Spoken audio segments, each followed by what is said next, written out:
अस्सलाम वालेकुम मेरे नाज़रीन। आज की जो मेरी वीडियो है उसका मैं सेकंड पार्ट आपके खिदमत में लेके हाज़िर हूँ। उसमें पहले इसके जो पहला पार्ट था उसमें मैंने ये बताया था कि जो गंजापन है जिसको हम डर्मा की ज़ुबान में एलोपेशिया एरियाटा भी कहते हैं, उसकी क्या पैथोलॉजी है, उसके साइंस सिम्टम्स क्या हैं। तो मेरा पार्ट 1 जो है ऑलरेडी यूट्यूब पे अपलोडेड है, आप उसको पहले देखिएगा। आज का जो पार्ट है उसमें मैं एलोपेशिया एरियाटा यानी गंजापन जिसको हम बाल चर भी कहते हैं, उसकी क्या वजूहात हो सकती हैं। और ये वीडियो बहुत ज़्यादा इंटरेस्टिंग है क्योंकि ऐसी ऐसी कॉजेज़ हैं गंजपन की जो हमारी जो पब्लिक है उससे अनअवेयर है। मोस्टली लोगों को ये नहीं पता होता कि जो उनका गंजपन है उसकी वजह क्या हो सकती है, क्योंकि किसी भी बीमारी को आगे लेके चलने के लिए अगर हम उसकी रूट कॉज़ देख लें, उसकी वजह पता लग जाए तो उसका ट्रीटमेंट भी बहुत आसान हो जाता है। पहले ही जो वजह होती है उसमें जो गंजपन है उसमें देखा जाता है कि जो आप इसका शिकार हैं, कि आपके रिलेटिव्स में तो कोई इसका शिकार नहीं रहा पहले, ठीक है। आपके फादर मदर, आपके मतलब और करीबी जो रिश्तेदार हैं, ठीक है, उनमें से किसी को इस तरह से तो शिकायत नहीं रही। तो इसके नतीजे में हो सकता है कि आपका रिस्क जो है वो गंजपन का ज़्यादा हो सकता है, क्योंकि ये जो एलोपेशिया एरियाटा है या गंजापन है, इसमें जेनेटिक फैक्टर्स आ जाते हैं। हो सकता है कि आपके पेरेंट्स में ये ना हो लेकिन आप में ये आ गई हो, कोई जीन जो है वो म्यूटेंट हो गई हो और आप में गंजपन की जो बीमारी है वो इस तरह से ज़ाहिर हो गई हो। तो आप इसको भी जो है हम हिस्ट्री में बहुत ज़्यादा अहमियत देते हैं और ये जो है इसकी पहली मेन कॉज़ है। दूसरी कॉज़ क्या हो सकती है, जैसे पेशेंट हैं सोराइसिस, थायराइड डिज़ीज़, विटिलिगो।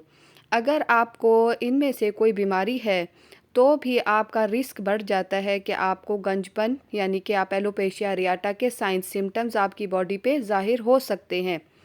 और मेरी जो चैनल है इसमें ऑलरेडी मैंने सोराइसिस पे, विटिलिगो पे डिटेल वीडियो बनाई हुई है कि ये बीमारियां किस तरह से हैं, इनकी क्या-क्या अलामात हैं, विटिलिगो की क्या-क्या अलामात हैं, वो आप जो है उसमें मेरी वीडियोस में देख सकते हैं। उसकी मतलब बालों का सोराइसिस भी है, विटिलिगो की लेटेस्ट ट्रीटमेंट क्या है, वो मैंने ऑलरेडी अपनी वीडियो डिटेल में डाली हुई हैं। तो अगर आपको सोराइसिस है, विटिलिगो है या थायराइड का कोई भी मसला है, आपकी रिपोर्ट सही नहीं आती, तो आपका ज़्यादा चांस है कि आपको एलोपेशिया हो सकता है, ठीक है। लेकिन इसका हरगिज़ ये मतलब नहीं कि अगर आपको इन बीमारियों में से कोई नहीं है, आप ठीक हैं, तब भी आपको हो सकता है, लेकिन रिस्क कम होता है। इसके अलावा ऐसे मरीज़ जो कि अस्थमा यानी दमे की शिकायत रहती हो, नज़ला ज़ुकाम रहता हो या फिर एटॉपिक डर्माटाइटिस हो जिसको हम चंबल भी कहते हैं। एटॉपिक डर्माटाइटिस ये होता है कि चंबल बचपन से ही आपको जो है वो खुश्क जिल्द होती है आपकी, ख़ारिश वाली, आपको हर वक्त नाक से ज़ुकाम, नज़ला ज़ुकाम रहता है, ठीक है, छींकें आती रहती हैं, आपको पोलन एलर्जी है, डस्ट एलर्जी है, तो भी आपका चांस जो है बढ़ जाता है कि आपको फ्यूचर में हो सकता है, ज़रूरी नहीं, हो सकता है कि आपको एलोपेशिया की शिकायत के साथ आप प्रेज़ेंट कर सकते हैं। तो जो मैं आपको वजूहात बता रही हूँ यकीनन ये आपको ऑलरेडी नहीं पता होंगी, क्योंकि ये इतना हमारी पब्लिक में इसके बारे में अवेयरनेस नहीं दी जाती। इसके अलावा ऐसे पेशेंट जो कि कैंसर का इलाज करवा रहे होते हैं, उनको भी हो जाता है। लेकिन जो ट्रीटमेंट हम कैंसर के लिए कर रहे होते हैं उसमें कुछ जैक इन्हिबिटर्स हैं, कुछ ऐसी अद्वियात होती हैं जो कि ये ज़ाहिर करती हैं, जब पेशेंट के बाल झड़ रहे होते हैं, ये ज़ाहिर करती हैं कैंसर पेशेंट में कि दवाई जो है उन पे असर कर रही है, अपने असर दिखा रही है। इसलिए जो है उनमें भी इस तरह से गंजपन जो है वो ज़ाहिर हो जाता है ड्यू टू ड्रग ट्रीटमेंट की वजह से जो हम कैंसर में दे रहे होते हैं। नेक्स्ट बहुत ही इम्पॉर्टेंट जो कॉज़ है स्मोकिंग। स्मोकिंग करने वाले जो 10 साल या उससे ज़्यादा उन्हें अरसा हो गया है, उनमें तो बहुत ज़्यादा चांस हो जाता है कि उनको भी यही एलोपेशिया यानी कि बाल छर की बीमारी हो सकती है।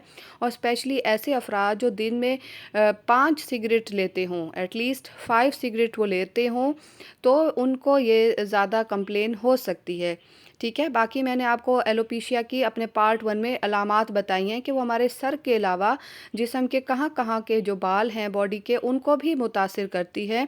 ना सिर्फ बालों को मुतासिर करती है लेकिन कुछ को एलोपेशिया में नाखूनों में भी जो तब्दीलियाँ हैं वो भी मैंने अपने पार्ट 1 में डाला है और इस वीडियो के डिस्क्रिप्शन में भी मैं उसका लिंक डालूँगी।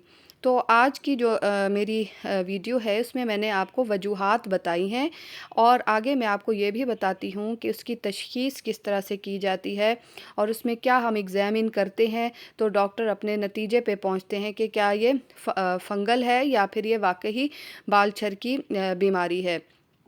तो इसमें आपको पहले जो मेन थिंग होती है, पेशेंट की हिस्ट्री प्रॉपर ली जाती है, ठीक है? उसकी तशख़ीस करने के लिए कि यही पूछा जाता है कि कहीं आपके रिलेटिव्स में तो किसी को ऐसे नहीं रहा, ठीक है? इसके अलावा ब्लड टेस्ट वग़ैरह करवा लिए जाते हैं और इसके अलावा एक हमारे पास मतलब गैजेट है, आला है, डर्मेटोस्कोप, उससे हम प्रॉपर एग्ज़ामिन कर रहे होते हैं, ठीक है? जिससे हमें पता चलता है, कुछ ऐसे साइंस होते हैं सर में देख के, बालों में पता चल जाते हैं कि आइदर ये कोई फंगल इन्फेक्शन है, कोई बाल गिरने की और वजह है या फिर ये वाकई एलोपेशिया एरियाटा है। क्योंकि एलोपेशिया एरियाटा एक्चुअली ऑटो इम्यून बीमारी है, ठीक है? इसीलिए तो वो जो डिजीज़ होती हैं सोराइसिस वगैरह, तो उसमें प्रोमिनेंट हो जाती हैं, ठीक है? आई होप आपकी आज की वीडियो आपको बहुत पसंद आई होगी और अगर आपको पसंद आई है और आप चाहते हैं कि फ्यूचर में आपको नोटिफिकेशन रिसीव हो, तो मेरे चैनल को लाइक, शेयर और सब्सक्राइब करना ना भूलिएगा। मेरे चैनल पे ऑलरेडी बहुत सी इन्फॉर्मेटिव वीडियोस हैं। मुझे आपके फीडबैक का इंतज़ार रहेगा। सजेशन भी ज़रूर दें, कोई भी क्वेश्चन आपका डर्मा से मुतालिक है ज़रूर दें। मेरे चैनल का नाम है ask skin care by doctor Alina Abid at skin health vitality 5959, ठीक है? तो आप के लिए मैंने ये चैनल इसीलिए बनाया है कि नॉलेज असल में वही फ़ायदेमंद है जो कि लोगों तक पहुँचे। आप लोगों के लिए डर्मा को जो है मैंने आसान करने की पूरी कोशिश की है, ताकि घर बैठे ही आपको डर्मा की जो है वो नो हाउ हो, जल्दी बीमारियों का एटलीस्ट पता हो, डॉक्टर के पास जब आप जाएँ आपको उसकी कुछ इन्फॉर्मेशन हो। तो मिलते हैं अगली वीडियो में। अल्लाह हाफ़िज़।